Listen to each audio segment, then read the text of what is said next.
From the studios of Farm Journal Broadcast, this is U.S. Farm Report. Welcome to U.S. Farm Report this weekend. I'm Tyne Morgan, and here's what's in store over the next 60 minutes. The first shipment of Ukrainian grain sets sail. Is this the first of many more to come? It's a story that's ongoing with maybe more bullishness now centered towards 2023. Drought takes a deep toll on Texas producers. If we have to get rid of all of them, it's painful. The tough decisions now many are being forced to make. A farm family opening up their home and hearts to help others heal. And so our goal when kids come here is that, one, they can have that peace and that sanctuary on the farm to explore and to heal. How their inspiring journey from fostering to adoption has been filled with grit and grace. And in John's world, the DEF non-shortage.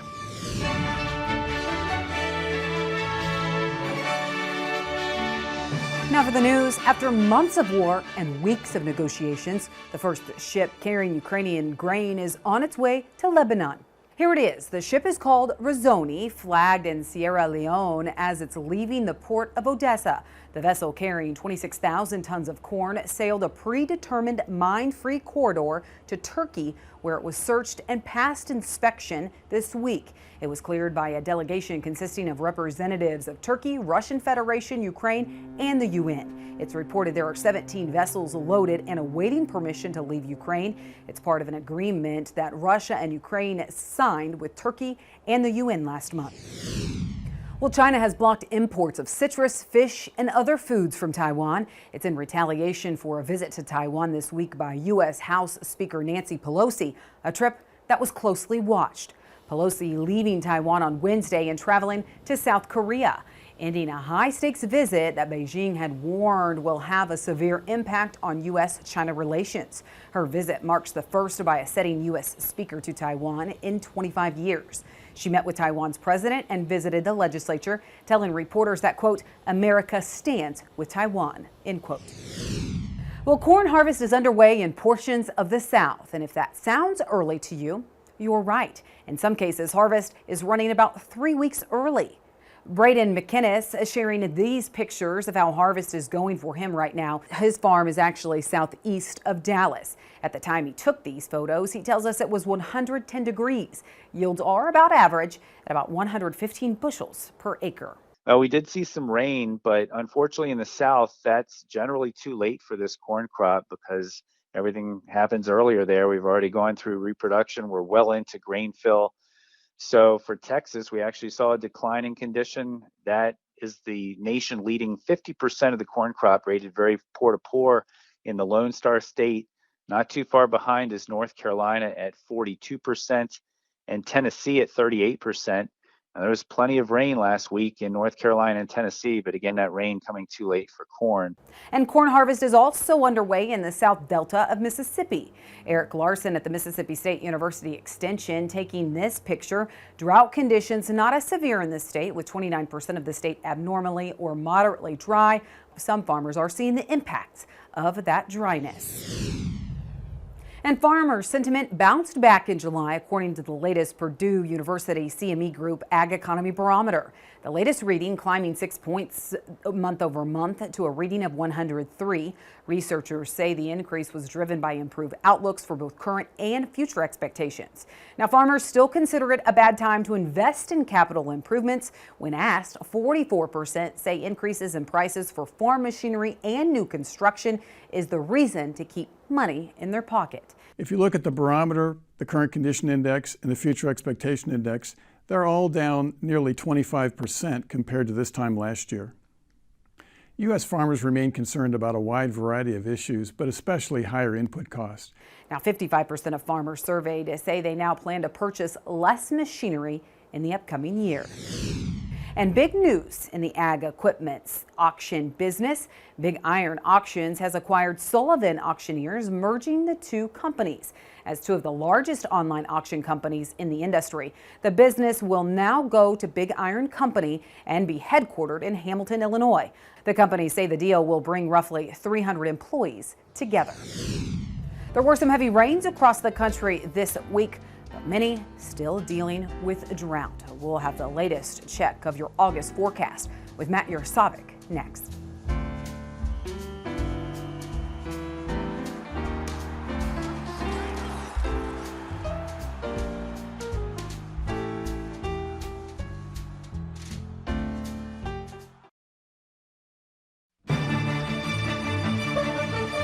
Time now for a check of weather with meteorologist Matt Yurosavik. Matt, we saw the heat this week like you expected, but August also brought some unexpected showers in places across the Midwest. Well, we continue to hear from many across the South and the Southwest who are still in desperate need of rain. Yeah, Ty, and over the last couple of weeks, we've had much needed rains in the West. Still going to be looking at some of that monsoon rain going on as we head over the next week, and we're going to see some more improvements here on our drought monitor. But this week, those improvements really were across the Great Lakes and upper Midwest. Still have some work to do there. Same thing through the middle of the country. They're going to see more rain this week. And then again, I mentioned that we've got more of the rain on the way for the West, especially parts of Utah and Nevada that are going to see some more of that rain. But a lot of improvements going on. Colorado down to New Mexico and Arizona, where we're slowly starting to erode those drought conditions away. Still starting to get abnormally dry in the east with a lack of rain over the last week. That's going to change this week as well. Root zone, you're seeing much of the same. More moisture here popping up in parts of the Southwest, even through parts of Kansas and Oklahoma, and then very wet still, even with those drought conditions kind of ongoing here. Parts of Arkansas, Tennessee, still very damp soil, just below the average there for the rainfall, and then turning abnormally dry for the Northeast and much of the East Coast. Jet stream as we head through this week, still going to be well to the north, but you're going to see something a little bit different. Ridge building back in the west. That's going to keep it hot in the west and also allow those showers and thunderstorms to keep on building during the afternoons. But what you're going to notice here is a nice little dip in the jet stream, Great Lakes down into really the mid-Atlantic and northeast as we head through the middle of the week. That's going to give a little bit of a break from the heat and humidity, but don't worry, ridge building right back through the middle of the country heading into next weekend. That's going to bring back the heat, the humidity right through the middle of the country, but also keep it a little bit more active, both in the Southwest and across the east. Staying hot in the central part of the country, still dealing with showers and thunderstorms in the Southwest as we head through Monday, and another system dropping out of the upper Midwest on Monday. That's going to bring some showers and storms to parts of the Great Lakes and interior portions of New England. And then we've got some of those isolated and scattered afternoon showers and storms across the Gulf Coast. Much of the same for the Gulf Coast on Wednesday. As that front drops a little bit farther, shower and thunderstorm activity here moving right through the mid-south and up into the mid-Atlantic states. Still dealing with the monsoon activity there every afternoon in the west, and that's going to continue even into Friday. Maybe a few lighter showers and storms there, but expanding just a little bit, even including California and Nevada. Still hot and dry through the middle of the country to end the week. More scattered shower and thunderstorms along the southern coast, and then another storm system exiting through the north and east. Temperatures this week still going to be much above average right through the northern portion of the country. Below average, though, where we're dealing with all those monsoons.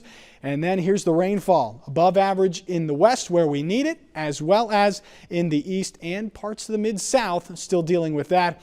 And we're going to see more of this continue kind of in this pattern over the next couple of weeks, and we'll continue to track that right here. Time, back to you. Yeah, thanks, Matt. Well, was it more than just that weather forecast that changed the tone of the markets this week? Dan Bossie and Peter Meyer join us next. U.S. Farm Report is brought to you by Endzone from Farm Shop MFG, which allows you to rehydrate your soybeans from 10 to 13%. On a 20,000 bushel bin, that's an extra semi-load added to your bottom line. Order your Endzone fan by August 15th and receive 13% off. Welcome back to U.S. Farm Report this weekend. Well, another wild week in the markets. I mean, Dan, last week, we saw prices run up quickly when it comes to old crop and new crop soybeans. This week, a different story. Is it all because the weather changed, or is there something else? Well, Ty, it's a little bit of everything. We did see soybeans last week have their biggest one-week rally that we can find in history, about $2.10 a bushel. They've now set back this week. Of course, Pelosi's visit to Taiwan was something that gave indigestion to traders. And then we did have a little more rain around, particularly in the eastern Corn Belt than what's expected. But I think combining it all, we still need a fair amount of rain in the western Corn Belt. If that doesn't fall, the market will be back on again. But it's the weather market combined with the geopolitics that really gave us a setback. Yeah, and Peter, when you look at some of these rains, some of those unexpected, including some key production areas like central Illinois, does that set the stage now for this soybean production to possibly grow? Well, I think it's very interesting that when you look at some of these farmer surveys, whether it be from FC Stone or StoneX or us here now that we've acquired IHS Market, the farmers have a very, very high opinion of both their corn yields and their soybean yields. Personally, I think that the problem is going to be out west. I think everything more or less to the east of Des Moines is going to be okay, but western Iowa is going to tell the story. Nebraska is obviously a big problem. And, the North Dakota farmers also seem to have a high opinion of their crops, but they planted them on June 1st. So I would say that it's going to be an interesting few weeks. I agree that the West is probably the spot that's going to need the most moisture. Plus, we're cutting our harvested acres by at least 500,000 going into the August WASDE just because of what's happened in Texas, Oklahoma, and Kansas. Yeah, and we, got a snapshot last week of just how dry it is in some of those parts, especially Texas. So, Dan, now as we move into this WASDE, Pete mentioned it, we'll have WASDE next week. Do you think that USDA adjusts yield? We think they come down slightly, Tyne. Again, I think it's September when we get ground truth. This is a survey of farmers and their opinions, as Peter mentioned. I would say that the yields will be down slightly, but it's a September report, which will really give us the measuring stick of where these crops are. And let's remember that a week ago, we only had 65% of the U.S. corn crop pollinated. So we're all still in a beauty contest here. That beauty contest is ongoing, but key to Peter's point is rain over across the Northwest, Midwest, and through the plains. If it doesn't fall in abundance, we think yield numbers will be a fair amounts below trend.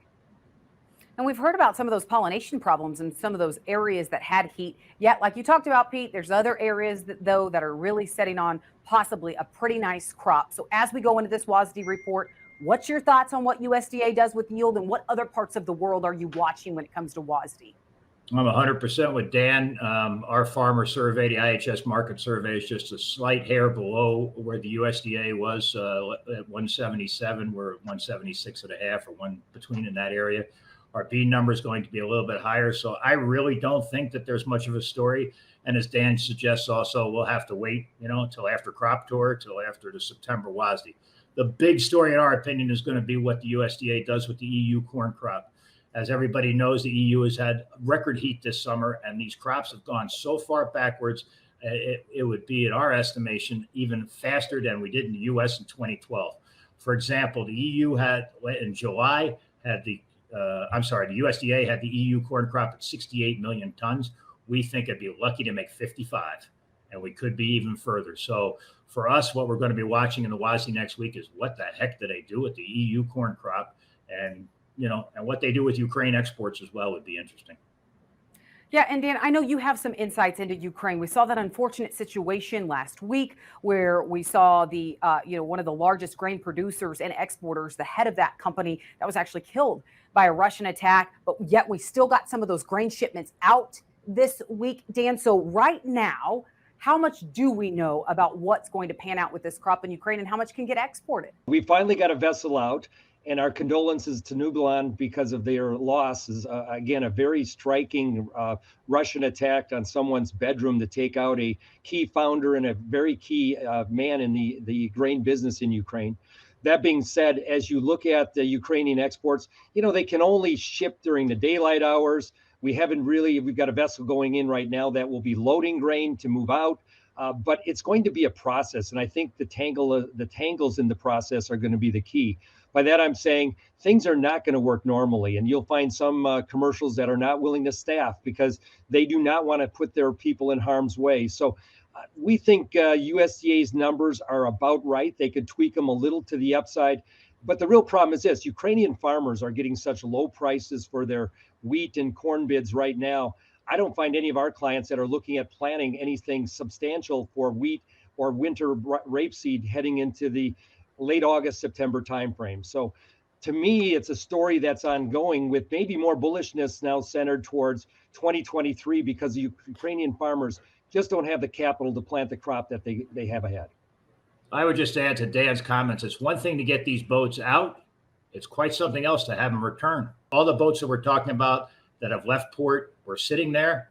I mean, for all intents and purposes, some of them could have concrete in them the way that, because that grain was loaded ahead of the incursion. Tongue in cheek, I meant. But for us, it's really going to be watching whether these boats come back.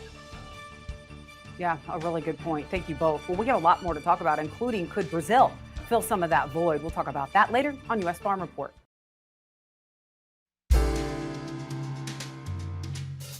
Well, we've been covering the concerns about diesel supplies on this show, but what about a shortage of DEF? Here's John Phipps. Around last May, Facebook posts began circulating regarding an impending shortage of diesel exhaust fluid, DEF. Due to various sinister reasons, DEF was required to be sprayed into diesel exhaust to neutralize nitrous oxides and filter particulate matter out. DEF is a mixture of urea and water, so the same factors as natural gas prices that clobbered farmer fertilizer budgets also made DEF occasionally scarcer and much more expensive. The speed with which the economy roared back to life also caught suppliers off guard. Remember the great trucker shortage that promised impending doom and then seems to have faded away. Snopes, the premier online fact checker, disassembled the DEF rumor, and my comments today come largely from that source. The DEF shortage story centered on the largest users of DEF, truckers, in what has become a familiar pattern. Sequential supply chain problems are mentioned to present a plausible probability of a crippling DEF shortage about now. Perhaps it is harder to get in places, but our supplier, a huge co-op, not only filled our tank when we called, the salesman had heard nothing about any supply issues. The rumor of rail problems, specifically the Union Pacific and their dispute with the largest truck stop operator, Pilot Flying J, were at the core of this predicted shortage. Supply issues did happen briefly in Australia and Korea, but did not become a persistent problem. While it is often mentioned that we are the largest importer of urea, we manufacture most of what we need at home, and we import only about a quarter of our needs. Unfortunately, truly unimagined supply and production problems have come to pass thanks to the pandemic and Ukraine war, so users may be applying the same old tactic of getting while the getting is good. This exacerbates any distribution issue, of course. Note our tote is full, for example. An interesting side note is the totes themselves are harder to find, and the days of your supplier providing one free may be over. We upgraded a 14-year-old combine with only one other tractor new enough to need DEF, decided our usage required something other than messing with plastic barrels. There is currently no widespread shortage of DEF I could find evidence of. It is the price of everything I've been talking about that will be the real heartburn, I think. Thanks, John. When we come back, Machinery Pete has a look at a pre-DEF tractor. That's because Tractor Tales is next.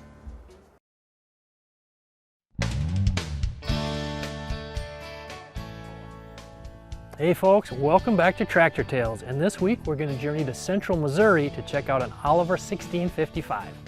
Some friends of mine called me and told me about it, and I bought it, or they bought it for me, and I didn't see it until it was hauled in here on a truck.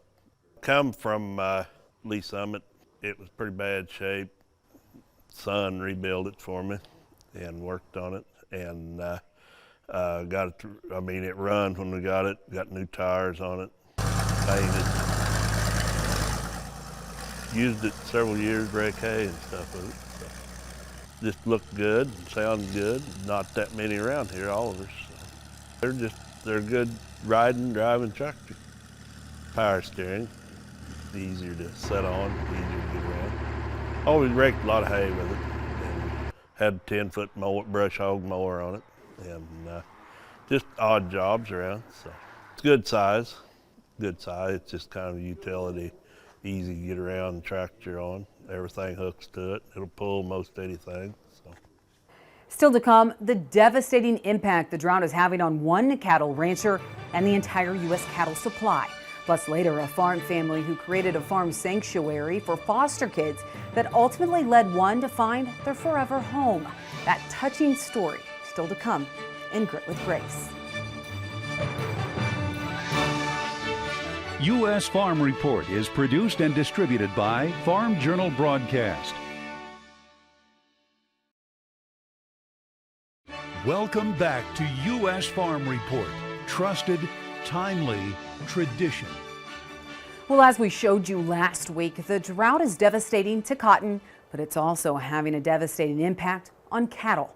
It's the lack of rain combined with the relentless heat in states like Texas, forcing producers to make some tough decisions, as we show you this weekend in our Farm Journal report.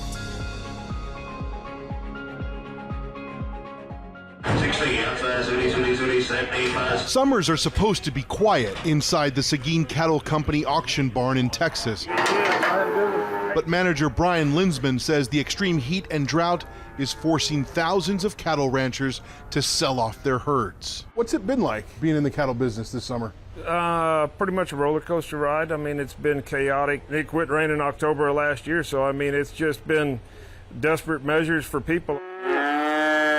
Cattle ranchers usually bring their herds to market in late fall, but the heat and lack of rain is making it financially impossible for many ranchers to keep sustaining the cows.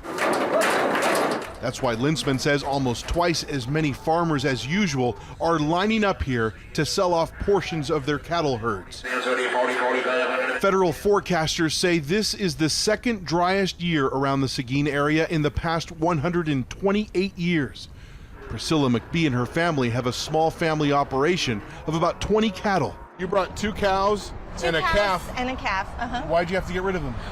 We're just trying to reduce number, trying to reduce how many we're feeding because there's no grass and the hay we have is not going to last us through the winter. She says her farm is running out of grass to keep the herd properly fed. Marty Schwarzkopf has a herd of 70 cattle. He brought 1 to sell today.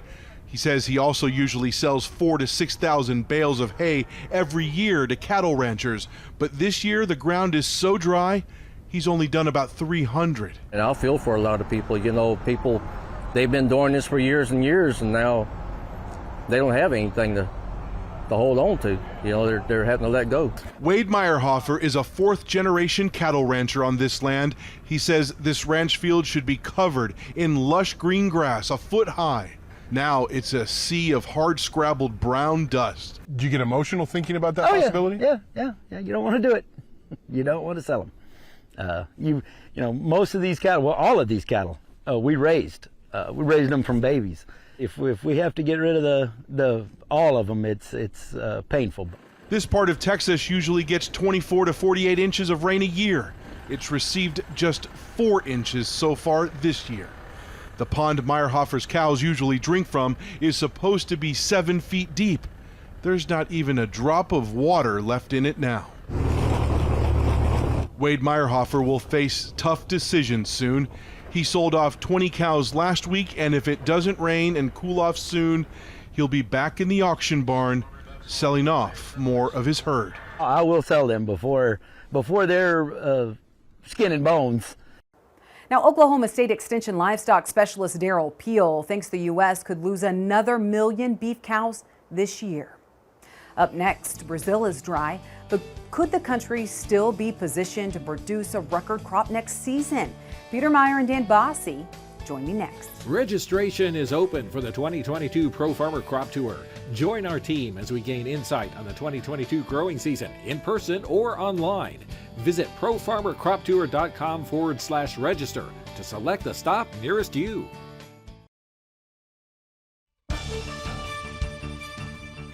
Welcome back to U.S. Farm Report. Peter Meyer as well as Dan Bossie joining us again.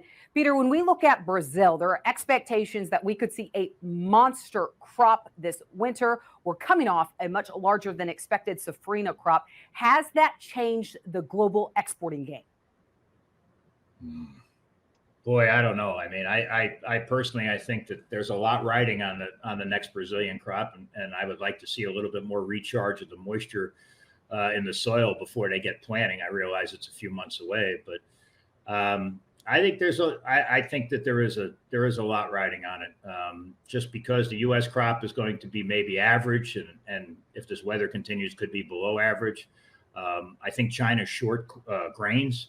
I don't necessarily know that they're short oil seeds. They might be a little bit, but so overall, I think that there's pressure on Brazil certainly to perform in the upcoming growing season. Dan, I know you were just in Brazil. So when you look at prices there, is it incentivizing producers to really up their acres? And what are you seeing when it comes to export demand for Brazilian crops, specifically corn? You know, I was a little surprised, Ty, and our clients in Brazil, as I visited my Sao Paulo office and we had summits across the country, indicated that they would increase production slightly, maybe 2 to 3%. It was not the kind of, how should I say it, excitement that I've seen before. Main reason is Brazil's a heavily dependent country on fertilization. Fertilizer prices are through the roof. They're having problems getting chemicals. They said they'll take a little risk here, but the bankers are not as aggressive in lending. We've got a Bolsonaro Lula election coming up in October.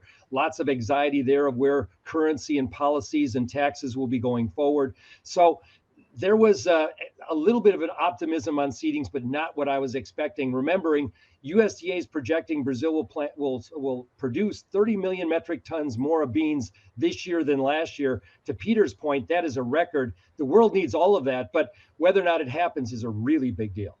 But Peter, when we take a look globally, I mean, you look at Speaker Pelosi's trip to Taiwan, it seems like tensions are growing with China, yet we see China come to the U.S. this week with a buy. Are you concerned about what tensions between the two countries could mean for demand? Absolutely not. I don't. I mean, that's saber rattling 101 in my opinion. But I think we have to be careful. If U.S. politicians now all of a sudden take a victory lap that they stood up to Xi and that China didn't do anything and the Speaker of the House was there, well, then you have a problem. If everybody goes quietly into the night, I don't think there's a problem. I mean, even what did China decide? They weren't going to send fish and poultry to Taiwan, but they were still going to send them chips, microchips. I mean, you know what? I get it. China was upset that she was there, but I really don't see much else. The market reacted to it negatively.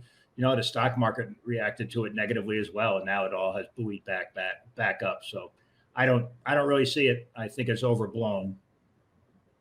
Dan, when you look at wheat, I mean, we've seen intense pressure on wheat prices. Is it that the crop here in the U.S. was better than expected when you look at winter wheat and then heading into the spring wheat, or globally, are we seeing another country really just outproduced right now? Well, the Russians had a record large crop time and they have been aggressive, but I think it was this corridor expectation, along with the Russians having that big harvest, that really got the wheat market down and where it is today. I'm not sure the wheat price is justified at these levels. Our modeling would say it needs to be somewhat higher. But again, I think we need to prove now that the corridor does not work to the satisfaction of the UN's 3.5 to 5 million tons a month. Once that starts to happen, we see that the Russians are having trouble because there's no forward market for wheat, and some of the smaller independents can't get vessels. It's going to be a realizing market as we go forward, but we're very, very close, if not forming seasonal lows here today. All right, we appreciate it. We need to take a quick break, and then we'll have much more on U.S. Farm Report. Grit with Grace is brought to you by Zoetis. Your dedication runs deep, and it fuels everything Zoetis does. To protect and support cattle and those who care for them, we are born of the bond. Learn more at bornofthebond.com. Well, we all know life on the farm or ranch can be busy, and oftentimes you can get caught up in the day-to-day demands. Well, despite the craziness of running several businesses and raising 3 young children, one South Dakota family chose to do something so selfless. They opened up their heart and home to help create a place of healing for foster kids, and ultimately that led to adoption. Because to the Radke family, there's always room for one more at the dinner table when you live with grit and grace. Their story started in college. We met on the SDSU meats judging team, judging ribeyes. Bonding over beef and cattle, it's only fitting that the cattle business is still their calling today. We sell bulls private treaty to area ranchers. Sell about 35, 40 limousine bulls and some main Anjou bulls. Growing businesses seems to come naturally for the Radkes, but where they struggled was trying to start a family. So when we, first got married, we actually went through a really hard time of infertility, not being able to start a family. I really struggled with that, just feeling like a failure. Struggling through the emotions of trying to have a child, the Radkes are now blessed with 3. Scarlett was born June 3rd, 2014. Thorn was born June 4th, 2016. And Croy was born May 22nd, 2018. And so we had 3 kids, born 2 years apart exactly, and life was pretty busy. And after their 3rd child was born, Tyler had a calling. He just said, we need to do foster care. Yeah, apparently I didn't think we had enough going on. Yeah.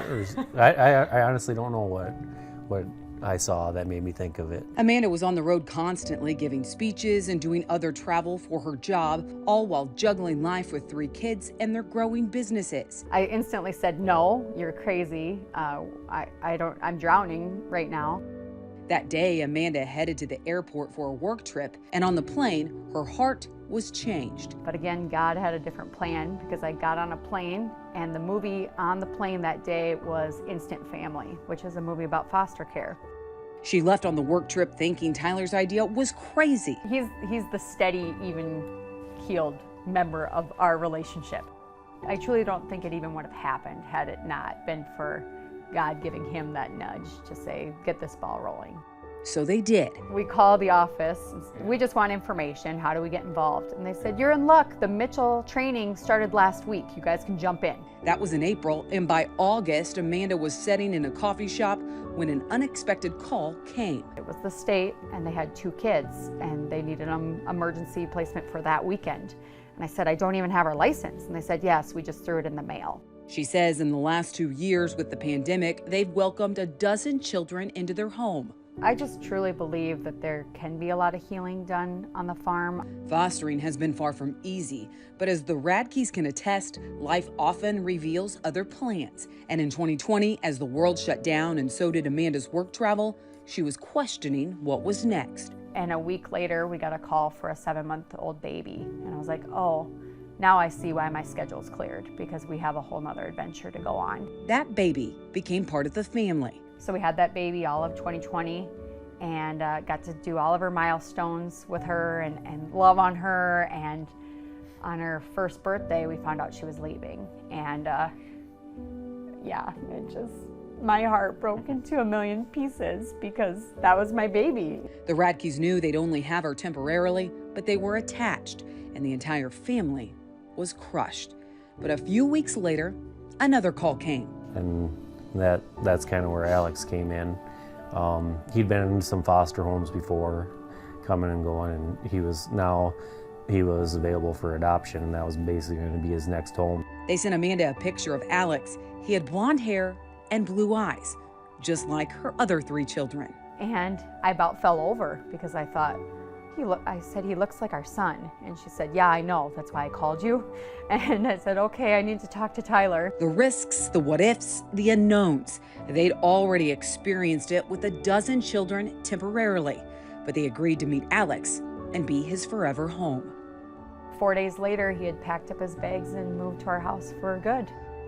Adoption Day came October 5th, 2021, a wild adventure and constant chaos at the farm where Alex seems to fit right in. Within that first year, he knew all the equipment in the field. He could rattle off, it's tons of farm knowledge, and it was just crazy how he soaked it up like a sponge. A 4-year-old who has braved more in his little life than many will have to do in their entire lifetime. One night, I tucked him into bed very early on, and he said, Mama, can I be a cowboy? And I said, you already are, buddy, not because he lives on a farm now and we have cows, but because of how brave he is to change homes and to trust us. Trust that's not just been with Tyler and Amanda, but also their other 3 kids. I taught them to be safe on the farm, not to go under the tractor, don't go into the pen, especially if there's a crabby mama. Tyler says he may never know what sparked his crazy idea to foster that day a couple years back, but he just knew how lucky his kids were to grow up on a farm. I just wanted to share that with kids that maybe had tougher luck than they did, because they deserve the same thing. And so if there's even a calling remotely on your heart to step into this really hard space, don't ignore it, because the kids are worth fighting for. The Radkes have 3 goals: provide peace with a place to heal, experience a family full of love, and introduce them to a household strong in faith, a recipe that's filled with grit and grace.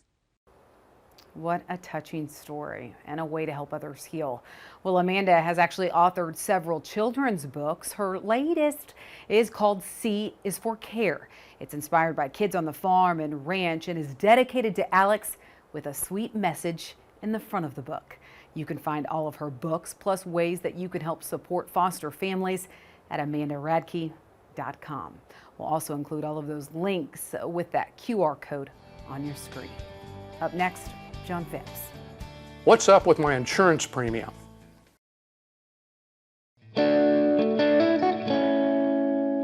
Well, insurance rates are climbing, and some fear it could change the ownership on some farms. Here's John Phipps. This is from Steve Turner. Our insurance company, I withheld the name, just raised rates to the point where a lot of small farms and ranches will no longer be able to carry their insurance policy amidst the barrage of current rate climb on all fronts and for all items, and on constantly reducing budget and margins.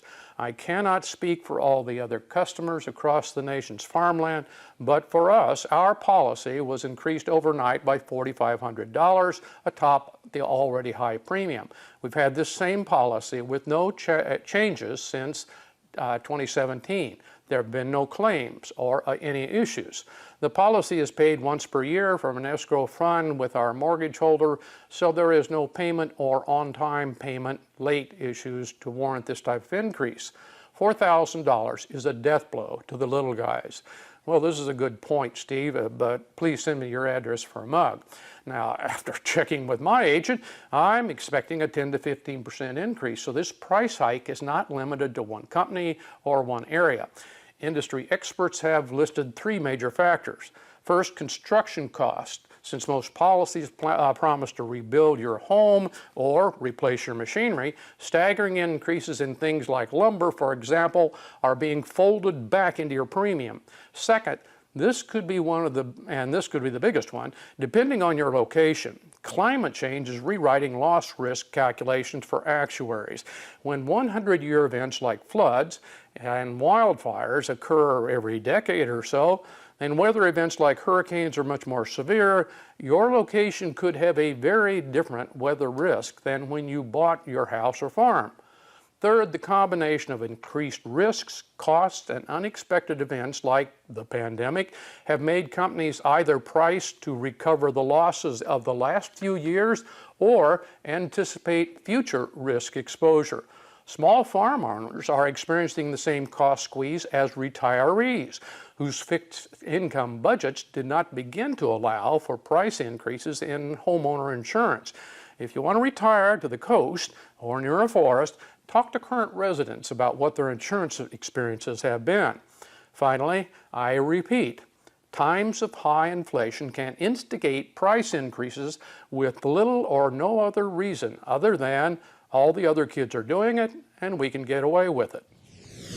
Thanks so much, John. And we'll make sure to get his commentary on agweb.com, but you can also watch it again on our YouTube page. Well, when we come back, a sale at a fair that will tug at your heartstrings, how the community stepped in next.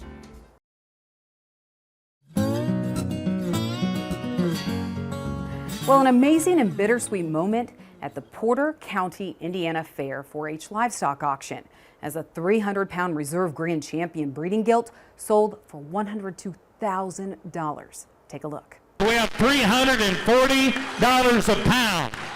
$345. Anybody else? Sold it. So why so high? Well, the community wanted to honor a woman and her family who had given so much to the community around Valparaiso, and they are fighting a courageous battle against colon cancer. The woman's name, Ashley Duttlinger. That's her son Hudson walking his gilt around the sale ring. By the time the sale was over, 116 donations had been made, and they were treated as a collective buyer at the auction. Ashley's husband, along with their 2 sons, Hudson and Brooks, and other family members and friends, on hand as the sale was made, and they paid tribute to Ashley. Thank you for being 2 of the most wonderful, loving, and supportive children in the community. Every time we see the kindness you share, we truly see the spirit of your mom. Ashley passed away just 3 days after that sale, and the giving has not stopped since the auction night. Donations have continued to roll in, with the final sale price ending up more than $120,000, a world record for a cross-spread gilt. To learn more about Ashley, her family, and the record sale, make sure to read the story on Farm Journal's porkbusiness.com. What an outpouring of support. Well, that does it for U.S. Farm Report this weekend. Thank you so much for watching. Be sure to tune in next weekend as we work to build on our tradition. Have a great weekend, everyone. U.S. Farm Report is produced and distributed by Farm Journal Broadcast.